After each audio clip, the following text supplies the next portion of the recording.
Alors, mes chers amis, pour ce nouveau cours de Torah aujourd'hui, j'espère que votre journée a été utile, plus que jamais, que qu'on soit toujours utile et toujours précieux d'abord et avant tout pour les autres, pour nos prochains qui sont dans la détresse, dans la souffrance, dans la captivité et dans le danger.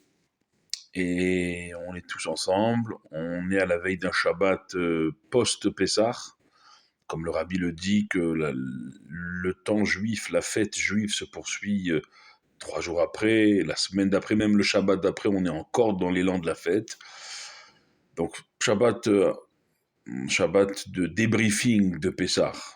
On va sortir ce Shabbat des valises, des forces qu'on a accumulées pendant Pessah, on va les sortir ce Shabbat avec une paracha, on l'a quelque peu évoqué cette semaine, enfin, c'est ces 3 jours de cours à Haremot. On a dit hier soir, notamment après la mort, c'est-à-dire que le peuple juif, il a cette force d'aller au-delà, même de la mort, à travers la mort des 2 enfants, des 2 fils d'Aaron, le grand prêtre, le premier Kohen Gadol de l'histoire, frère de Moshe et de Myriam.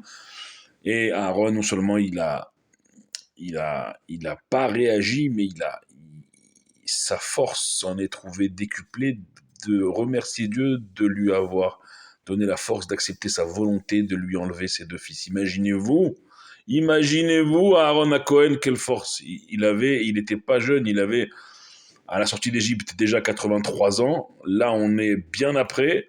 On est dans les 40 années de traversée du désert. Il a très bien pu s'approcher de la centaine, voire même un peu plus. Imaginez-vous la force d'Aaron à Cohen.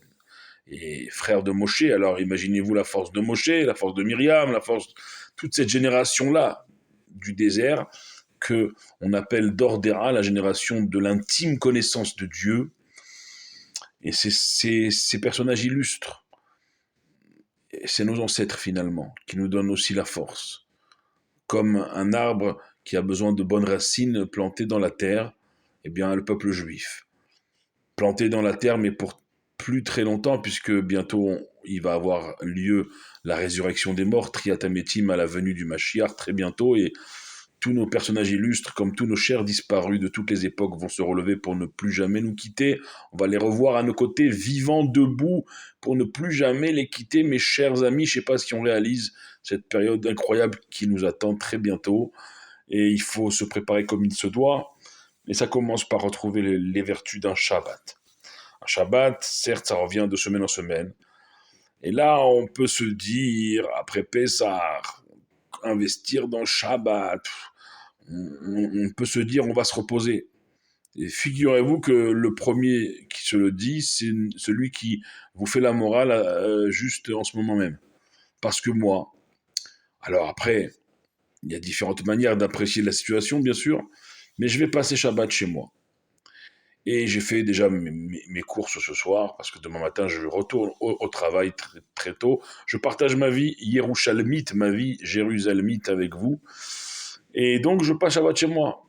Alors, un Shabbat, seul chez moi à Paris, oh, c'est triste.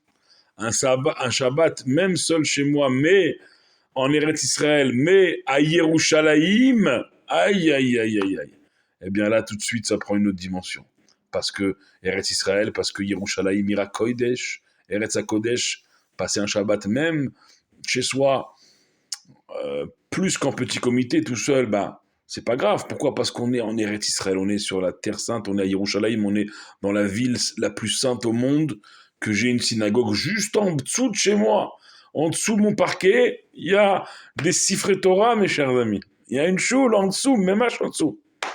Qu'est-ce qu'on peut demander? On a une vision quand on sort qui surplombe Jérusalem, parce que Gilos, c'est en hauteur. Incroyable, incroyable, incroyable. Donc, vous voyez combien, hein, ici, Baruch Hashem, tout, tout est grand et tout est grandi.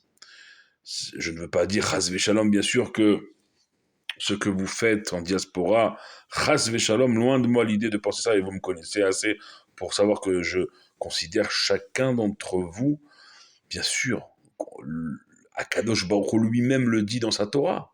Bechol hamakom asher azkir et shemi avo elecha uverachticha. En tout endroit où vous invoquerez mon nom, je viendrai et je te bénirai, personnellement, individuellement et collectivement. Donc, vous aussi, comme la rencontre entre Yehuda, ce judaïsme d'Eretz Israël, et Yosef, son petit frère, ce judaïsme d'Égypte, hors de la terre d'Israël, judaïsme, Yosef représente la diaspora, eh ben, il est nécessaire cette vaïgash, cette rencontre entre nous, entre vous, entre Yehuda qui régnait en Israël et Yosef qui régnait en dehors d'Israël. On a besoin les uns des autres. Kol Israël arivim zebazé, chaque juif est garant et dépendant d'un autre juif. Alors, faisons de ce Shabbat un Shabbat de l'unité, un Shabbat de la rencontre, un Shabbat de l'élan de Pesach, de Zman Cheruteinu, du temps de notre délivrance très bientôt, un Shabbat toujours en Nissan, et en Nissan on a été délivré, en Nissan on sera délivré. Et c'est une fois un Bachour Yeshive, il pose la question au Rebbe comme ça, il dit Rebbe, j'étudie en ce moment dans la Gemara Shabbos, que si Mashiach il vient Shabbat, comment on fait? Qu'est-ce qu'on doit faire? Qu'est-ce qu'on doit lui dire au Mashiach s'il vient Shabbos? Alors le Rabbi il lui fait un grand sourire et il lui dit déjà qu'il vienne et après on verra ce qu'on devra lui dire et comment on devra procéder. Mais déjà qu'il vienne, même Shabbat, même Kippour, n'importe quel jour, aussi sacré soit-il, si élevé soit-il dans la sainteté, d'abord qu'il vienne. On l'attend depuis tellement longtemps. Le Rabbi dit d'abord qu'il vienne. Alors, oui, Shabbat, venir Shabbat, il peut venir. Et s'il vient ce Shabbat, et comme c'est tout à fait plausible et possible, eh bien nous l'accueillerons avec joie, besimcha rabba ou besimcha ou vetuv levav, comme le Rabbi le dit, avec joie et surtout bon cœur. Et c'est dans cette joie de Shabbat, cette joie retrouvée d'un Shabbat qui a priori, comme je vous l'ai dit, peut paraître après les fêtes. Eh ben non, Shabbat c'est Shabbat. Shabbat c'est quoi Shabbat? C'est Me'en Olam Haba, mes chers amis. C'est un avant-goût du Olam Haba, du monde futur, un avant-goût du Gan Eden, un avant-goût du Jardin d'Éden. Le Ronek Shabbat, les délices de Shabbat. À tous les niveaux, mes chers amis. Que ce soit la table de Shabbat, les prières de Shabbat, les chants de Shabbat, l'étude de Shabbat, les Teilim de Shabbat, la Ne'aimut, être bienveillant, agréable, se retrouver dans l'esprit de Shabbat, dans l'air de Shabbat.